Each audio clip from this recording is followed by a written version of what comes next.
Sometimes, what seems like a bold move ends up being nothing more than smoke and mirrors.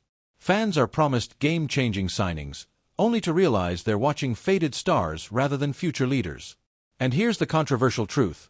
Experience alone doesn't win championships. Any more teams need fresh energy, consistency, and a real plan. But first, if you like to stay up to date on all things Washington Commanders, make sure to hit that like button, subscribe, and turn on notifications.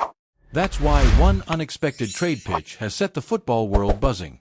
Not because it's flashy, but because it could give Washington exactly what it's been missing, if they're willing to pull the trigger. Not long ago, Washington fans were wondering if Trey Hendrickson might actually become the answer at edge rusher. The Bengals star was openly disgruntled, and speculation about a trade began to swirl. But before anything materialized, Cincinnati locked him down with a $30 million deal.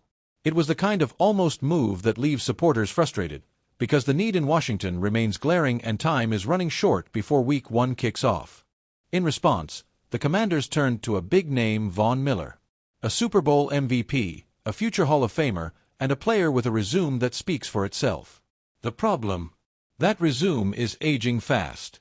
Washington inked him to a one-year, $6.1 million contract, but at 36 years old, Miller is no longer the every-down terror he once was. He's a situational rusher now, logging just 33% of defensive snaps last season. The move raised eyebrows, with many fans questioning if this was truly an upgrade or just a desperate headline grab. Then came the intriguing proposal: Kwity Paye. Bleacher Report floated the idea of Washington landing the Indianapolis Colts edge rusher in exchange for mid-round draft picks. At 26 years old, Paye has logged back-to-back seasons with at least 8 sacks and continues to evolve.